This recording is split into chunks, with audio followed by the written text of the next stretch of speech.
And I know you really push for innovation in many ways, and my understanding is you can really come up with a new product in a matter of weeks, which is mind-boggling considering what it takes most companies. How do you do that? We are much slower now in our ability to get a product to market than we used to be. And that's on purpose. Again, there's more complexity in the business and number of retailers we're dealing with in countries. But as far as like the ideation process, it's really, really fast around here. And we're big believers in the power of prototyping. So there's nothing worse than listening through ideas through PowerPoint and looking at diagrams versus just go make it real. And so there's two things we've done very different for a company our size. One is bringing a lot of that creativity in-house. So a company typically will outsource design, different aspects of marketing, particularly areas like industrial design that we do in-house. And those types of design thinking, style of working rubs off on the whole organization. And the other thing we've done is, because to us, the heart of innovation is product. Like, we think of ourselves as a product-centric company. It's about getting that product right. Everything else gets much easier around it. And so we've also vertically integrated all of the product development functions, which is rare for a small company our size. So for example, in-house, we have formulation, we have fragrance, we have design, we have packaging engineering. All of those elements live as a single team. And being able to control that yourself really drives so much of the creativity and innovation that we do, where if we outsource that, so much gets lost going back and forth with third parties. And do you ever run into the challenge that so many companies see of silos within those functions? Yeah, I mean, it's definitely a risk. And so what we've done is we've divided our business units into what we call pods.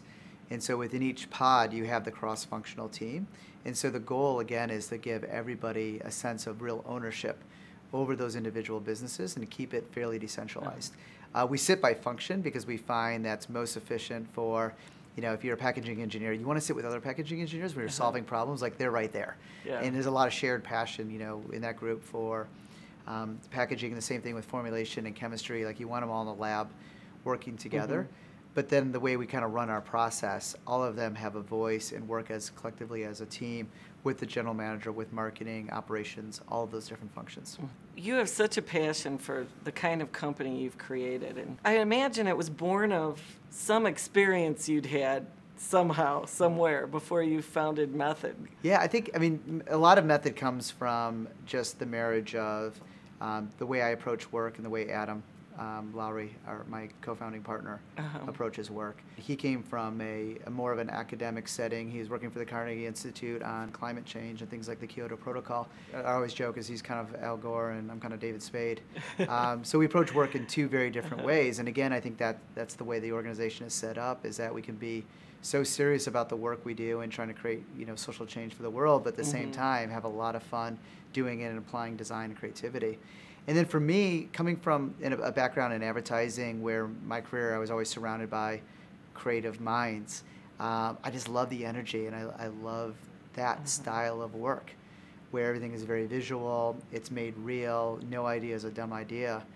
And so I think if you walk around Method, it kind of feels like an advertising agency with that type of creativity and collaboration, but yet populated with just incredibly, very, very smart minds from finance, operations to engineering.